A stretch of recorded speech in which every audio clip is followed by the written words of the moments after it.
Corona में ना साहबुद्दीन साहब से किसी को मिलने दी जा रही है और ना भाई प्रभुनाथ से मिलने दी जा रही है। तो इन लोगों को किसने कह दिया कि आप जाइए वोट मांगिए आपको टिकट मिल जाएगा। चुनाव में आए हैं 5 बरस, मैं भी उनको नहीं जानता कि ये भी हमारे आरजेडी के मेंबर है। तो इनको हमारा काम अगर दिखाई नहीं पड़ता है तो डबल लेंस का चश्मा लगा ले, वो पूर्ण रूप से काम हमारा दिखाई पड़ेगा। और चुनाव आ गया तो जनता का ठिका ले रहे हैं कि मुझे वोट दीजिएगा, मैं एमएलए हो जाऊंगा तो मैं सोना का चिड़िया बना दूंगा, दूध की दरिया बहवा दूंगा, हर चोर के जल निकाल दूंगा, हर प्रखंड को जिला बना दूंगा, अनुमंडल बना दूंगा, कॉलेज खोल दूंगा, इंजीनियरिंग खोल दूंगा। 5 वर्ष कहाँ थे। चुनाव की आवश्यकता नहीं, लाश पर चुनाव कराकर अपनी कुर्सी को सुरक्षित करना चाहते हैं। अगर चुनाव होता है तो निश्चित है कि पलटूराम का विजयी होकर रहेगा। का मुख्यमंत्री नीतीश कुमार इसको पड़ा का मंत्र पढ़ रहे हैं, जियो तो अपने भाग से, मरो तो अपने भाग से। नमस्कार, आप देखना शुरू कर चुके हैं सिवान न्यूज और मैं हूं आपके साथ अमित। और इस वक्त हम हाजिर हैं अपना खास कार्यक्रम लेकर जिसका नाम है नेताजी कहीन। और इस वक्त हम मौजूद हैं सिवान के गोरियाकोटी विधानसभा क्षेत्र के विधायक सत्यदेव प्रसाद सिंह के पास। आइए इनके साथ चुनावी चर्चा करते हैं कि क्या है चुनावी चर्चा में आजकल। सर, सबसे पहले तो स्वागत है। मैं आप सभी लोगों का स्वागत करता हूं कि आपने मेरे यहाँ आने का कष्ट किया है और ये चुनावी मौसम में चुनाव पर चर्चा करने का प्रयास किया है, इसके लिए आपको बहुत बहुत धन्यवाद। सर, एक तरफ तो कोरोना की महामारी है, दूसरी तरफ चुनाव आयोग और बिहार सरकार चुनाव करने के लिए तत्पर दिख रही है, यानी कि तय समय पर ही चुनाव होंगे। तो जिस तरह से मौतों का आंकड़ा बढ़ते जा रहा है, लोग संक्रमित होते जा रहे हैं, इस समय चुनाव जरूरी है या लोगों का जान? देखा जाए, कोरोना तो पूरे हिंदुस्तान को निगलते जा रहा है। बिहार में कोरोना का प्रादुर्भाव, कोरोना का फैलाव जिस तेजी से चल रहा है, उसे लगता है कि चुनाव आते आते 5-10 लाख लोग भी प्रभावित हो जाएंगे। चुनाव की आवश्यकता नहीं, सबसे पहले आवश्यकता है कि बिहार के 12 करोड़ लोगों की सुरक्षा की व्यवस्था की जाए, जिसमें केंद्र और राज्य सरकार दोनों असफल है। केंद्रीय टीम आई थी, 3 दिन पहले जांच की थी और उसने यहाँ की व्यवस्था पर प्रश्चिल लगा कर गई है। उसने बहुत सारे सुझाव दिए हैं। आज स्थिति चुनाव का नहीं है, लेकिन ये केंद्र में बैठी हुई सरकार और बिहार में बैठी हुई सरकार, दोनों का गठबंधन है। ये दोनों लोग ये मान के चल रहे हैं कि यही वक्त हमारी सत्ता में आने का है। इन लोगों को जनता से कोई लगाव नहीं है, ये लाश पर चुनाव कराकर अपनी कुर्सी को सुरक्षित करना चाहते हैं। आज बिहार में एक कोरोना फैल रहा है तो दूसरी तरफ बाढ़ से लगभग 23-24 जिला प्रभावित हो गया है। लाखों लाख लोग जो है परेशान और पीड़ित हैं, इसकी चिंता थोड़ा भी नहीं है। हमारी सरकार का मुखिया जो माननीय नीतीश कुमार जी हैं, उन्होंने कहा है कि अब प्राइवेट हॉस्पिटल में लोग अपना इलाज करावें और अपना खर्च दें। तो फिर बिहार का चीफ ऑफ एग्जीक्यूटिव होने का क्या अधिकार है उनको चुनाव कराने के क्या अधिकार है, जब जनता की फाइट करने में असमर्थ है। जनता अगर जिए तो अपने भाग से, मरे तो अपने भाग से। देहात में हमारी एक कहानी कहा जाता है, विस्कोपड़ा का मंत्र पड़ रहा है। बिहार का मुख्यमंत्री नीतीश कुमार, बिहार का उप मुख्यमंत्री सुशील कुमार मोदी ये विस्कोपड़ा का मंत्र पढ़ रहे हैं, जियो तो अपने भाग से, मरो तो अपने भाग से। मुझसे आप पूछते हैं तो मैं कहूँगा कि चुनाव नहीं होनी चाहिए, बल्कि जनता की सुरक्षा की व्यवस्था होनी चाहिए। आज हमारे एमएलसी जो है, बीजेपी का ही एमएलसी सुनील कुमार सिंह दरभंगा, इनकी मौत हो गई है वेंटिलेटर के अभाव में, आईसीयू के अभाव में। जो 5 बार सांसद रह चुके अवधेश कुमार सिंह की मृत्यु हो गई है। इस तरह से 85 गो मुख्यमंत्री जी के निवास के कर्मचारी संक्रमित है। तब बीजेपी के 75 लोग जो उनके एमएलए हैं, उनकी कार्यकारिणी के सदस्य है, उनके संगठन मंत्री के अंदर ही है, सारे लोग आक्रांत है। पुलिस विभाग के बहुत सारे लोग आक्रांत है। डॉक्टर मर गए, हेडमास्टर मर गया, बहुत सारे लोग रोज मर रहे हैं। लेकिन ये निकम्मी सरकार जनता के लाश पर अपना कुर्सी सुरक्षित करना चाहती है। लेकिन जनता भी मन बना लिया है कि अगर चुनाव होगा, ऐ नीतीश कुमार, ऐ मिस्टर सुशील कुमार मोदी, ऐ नरेंद्र मोदी जी, जनता आप लोगों के बंधुआ मजदूर नहीं है। चुनाव में आपका जो व्यवहार है हम भी वही करेंगे जो आपको सत्ता से उखाड़ फेंक कर गंगा में डुबाने का संकल्प बिहार के मतदाता, बिहार की जनता ले लिया है। अगर चुनाव होता है तो निश्चित है कि पलटू राम का विजयी होकर रहेगा। और दूसरा सवाल है कि आपके ही दल के लोग, कुछ लोग हैं जो आपका इस विधानसभा में बहिष्कार कर रहे हैं, यानी कि आपके खिलाफ प्रचार कर रहे हैं और ऐसे भी कयास लगा रहे हैं कि आपका टिकट इस बार कट जाएगा।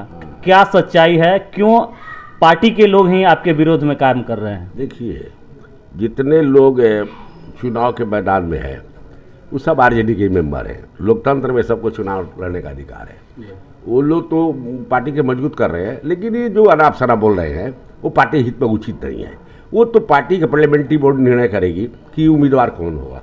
जहाँ तक सिटिंग एमएलए का सवाल है, तो सिटिंग एमएलए का टिकट है मेरे समय से नहीं कटती है। मैं श्योर हूँ मेरा टिकट हाउस मिलेगा। ये बेचारे लोग हला करते हैं, उनको हला करने दीजिए, उसे कुछ होने जाने को नहीं है। मैंने जनता में रहा हूँ, मैं जनता से ही कह रहा हूँ कि अगर मैं आपका काम किया हूँ, अगर मैं आपका विकास किया हूँ तो आप मुझे वोट दीजिएगा। अगर मैं काम आपका नहीं किया तो मुझे वोट मत दीजिएगा। मैं विकास पर वोट मांग रहा हूँ। वो लोग बोल रहे हैं तो दल को मजबूत कर रहे हैं, लेकिन बोल रहे हैं वही गलत कर रहे हैं। जी जी। उनको तो दल मजबूत करना चाहिए। क्या कि हमारा लक्ष्य तो है नीतीश को सत्ता से हटाने का। हमारा तो लक्ष्य है कि तेजस्वी प्रसाद यादव को मुख्यमंत्री बनाने का। उसमें तो सबको लगने की जरूरत पड़ेगी, सब लगेगा तभी तो ये सरकार बदलेगी, सरकार बनेगी। तो आखिर क्यों ऐसे आपके पार्टी के ही लोग आपका विरोध कर रहे हैं? और ये भी लगातार आरोप लगाया जा रहा है कि आपने विकास कार्यों की अनदेखी की है अपने विधानसभा क्षेत्र में। मैंने जो विकास कार्य किया है वो विकास कार्य 24 विधानसभा हमारे कमिश्नरी में है। ये जिला में 8 हुआ है ना। 3 गो विधानसभा को जोड़ दीजिए तो मेरा विधानसभा में विकास कार्य दुगुना हो जाएगा।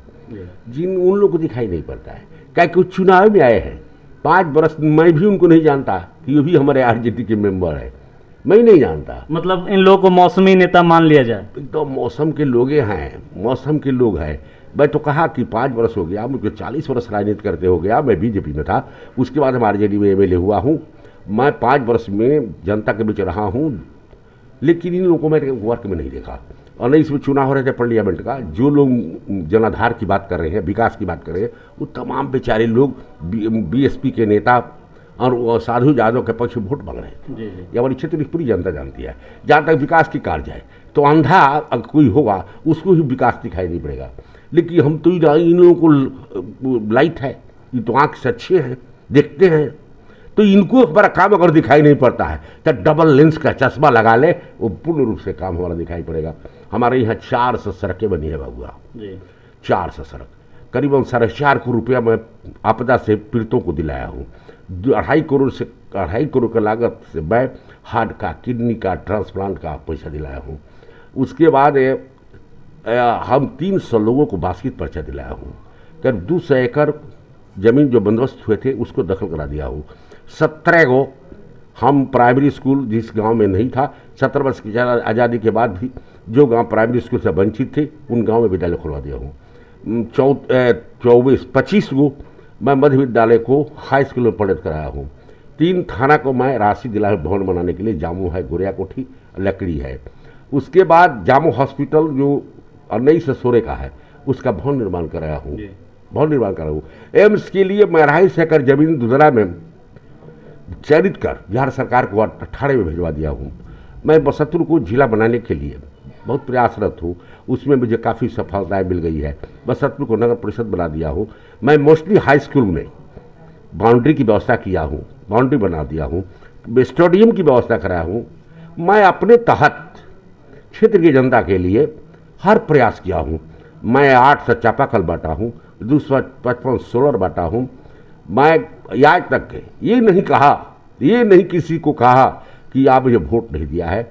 जो मेरे पास आए हैं, जो वोट दिया वो भी, जो नहीं दिया वो भी, मैं आज तक किसी का जात, किसी का नाम, किसी का गांव नहीं पूछा, बल्कि उनका काम पूछा। कल की बात मैंने कभी नहीं किया, आज का बात आज ही करके मैंने जनता का भलाई किया है।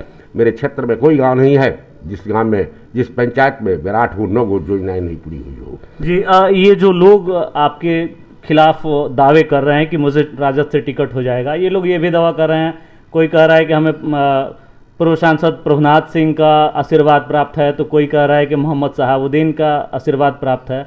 आखिर क्यों इतने लोग आपके खिलाफ आ गए हैं अचानक? देखा जाए उसमें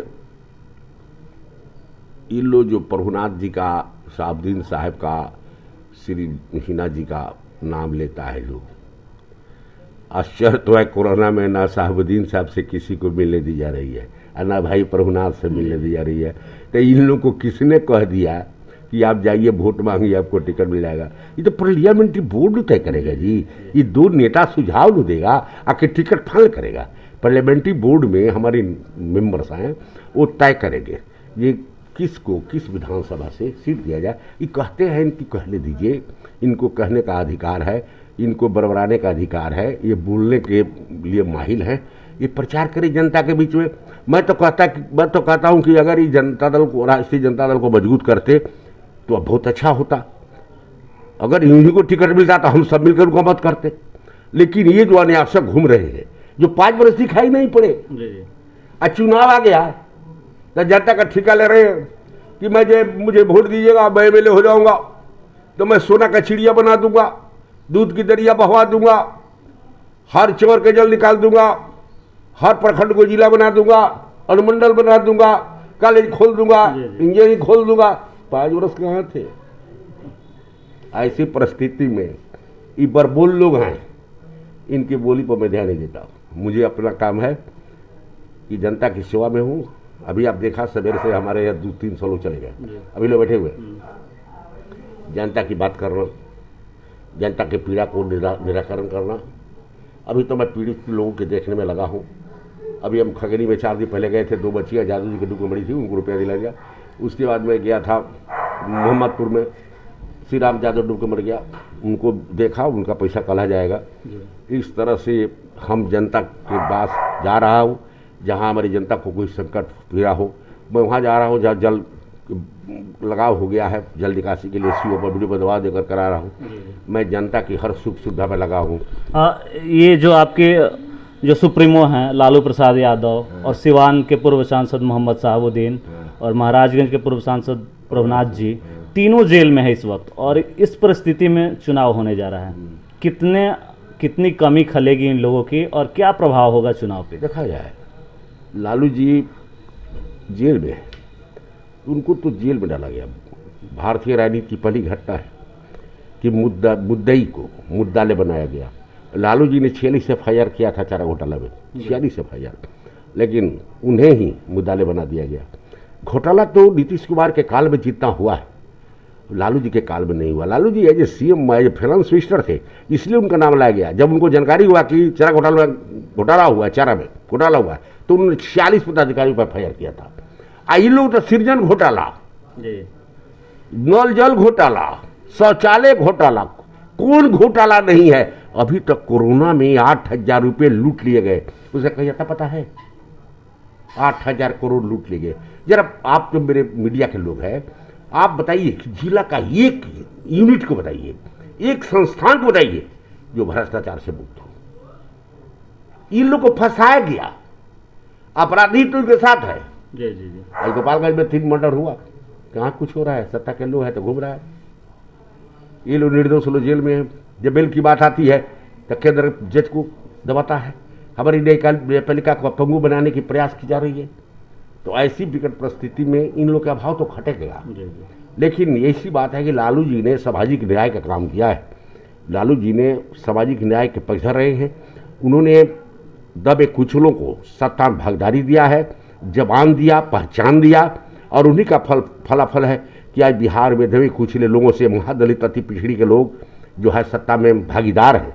वो सारे कौम जो है लालू जी के भूलने वाली नहीं है, वो लालू जी को याद करके चल रही है। प्रभुनाथ सिंह ने जो इस क्षेत्र के लिए, इस राज्य के लिए काम किया है और सराहनीय कदम है। उनके फॉल और उनके एब्सेंटी में भी अपने को प्रभुनाथ सिंह समझ कर लगे हुए हैं। भाई साहब दिन के प्रश्न है, जो सिवान में जो विकास कर दिया, 10 साल है हमारे ओम प्रकाश जी कुछ नहीं किए। अभी कविता जी हुई है तो वो भी कुछ नहीं करेगी। तो जो साहबुद्दीन शाह के फॉलोअर है वो जेल में रहे, बाहर है, जो उनका फॉलोअर है आज भी अपने नेता साहबुद्दीन प्रभुनाथ से लालू जी के हाथ को मजबूत करने के लिए तनमन धन से लगा है। चुनाव के मैदान, अगर चुनाव घोषणा होता है, जंग मैदान में जंप करेगा और RJD को इनके नाम पर लालटेन को जलाने में मददगार साबित होगा। यही सबका संकल्प है। अंतिम सवाल आपसे होगा सर कि आपने जब पिछला विधानसभा चुनाव हुआ था उस समय विधायक बने, तो अपने गोरैकोटी क्षेत्र में एक दुधड़ा जगह है, वहाँ पर एम्स बनवाने की बात की थी, लेकिन आज तक वो धरातल पर नहीं दिखा। और ये सर आपसे जानना चाहेंगे कि अगर इस बार के चुनाव में आप विधायक बनते हैं तो वो कौन से 5 बातें होंगी जिस पे जनता आपको वोट करेगी? देखिए, बिहार सरकार ने 534 से सीओ को नोटिस किया कि आप अपने क्षेत्र में 250 एकड़ जमीन को उपलब्ध कराएं। कई केंद्र ने 4 एम्स का स्थापना का स्वीकृत प्रदान दिया था, कोई सीओ ध्यान नहीं दिया। हमारा गोरैकोटी सीओ राजेश कुमार ने कहा इसे देवा वो चिट्ठी ऐसा आया है। मैंने कहा प्रयास किया जाए। एक मेरा प्रयास की बात दुधा चौर में जिसमें भी थी मोहम्मदपुर शेखपुरा वगैरह के लोगों की ज़मीन है, तमाम लोगों की बैठक हुई, 10 दिन बैठक हुआ। सारे लोगों ने शपथ पत्र दिया, डायग्राम बना, मैप बने, उसकी रिपोर्ट सीएस को गया, डीएम को गया, वो रिपोर्ट चला गया उप सचिव प्रधान सचिव को, और कई बार जांच हो चुकी है। तो 4 गो तो दिया एम्स केंद्र। नीतीश कुमार को हॉस्पिटल से जरूरत है, एगो पट्टा एम्स खोला गया, आज तक किसी पर ध्यान नहीं दिए हैं। तो मैं तो लगा हूँ कि अब मेरी संकल्प में है कि मैं सत्ता में आऊँगा, दोबारा जनता मुझे वोट देगी तो मैं सत्ता में आऊँगा, एम्स की स्थापना अवश्य कराऊँगा, छितौली में प्रखंड का निर्माण अवश्य कराऊँगा, बसंतपुर को जिला जरूर बनाऊँगा, और कृषि महाविद्यालय की स्थापना कराऊँगा, और सिंचाई की पूर्ण व्यवस्था कराने का मेरा संकल्प है। कि अगर जनता का मुझ पर विश्वास जिस तरह से रहा है रहेगा, मैं जीतूंगा, जनता का विश्वास प्राप्त करूंगा, तो इस क्षेत्र का सर्व विकास में जो मैंने वादा किया है अक्षरशः पालन पूरा करा कर ही दम लूंगा। जी धन्यवाद। तो ये थे गोरैकोटी से वर्तमान विधायक, राजद विधायक सत्यदेव प्रसाद सिंह, और बड़े ही बेबाकी से इन्होंने हमारे सवालों का जवाब दिया। और इन्होंने कहा कि जो लोग इनका विरोध कर रहे हैं वो मौसमी नेता है, चुनाव के वक्त वो मौसमी मेढकों की तरह बाहर आते हैं और फिर चुनाव होते ही वो अपने घरों को लौट जाते हैं। लेकिन इन्होंने पार्टी के लिए काम किया है और पार्टी इन्हें जरूर टिकट देगी। और जहां तक विकास की बात है तो विकास की अनदेखी का जब सवाल हमने इनसे किया तो इन्होंने पूरे अपने विकास कार्यों को गिनाया और ये भी दावा किया कि अगर ये विधायक बनते हैं तो अगली बार बसंतपुर को जिला बनाने की इन्होंने घोषणा किया, उसके लिए लगे हुए हैं। और दुधड़ा में एम्स की स्थापना हो या फिर छितौली को प्रखंड बनाने की बात हो, सारे विकास के कार्यों को ये करेंगे। और ऐसे ही और नेताओं से चर्चा के लिए हम देखते रहें हमारा सिवान न्यूज़। धन्यवाद।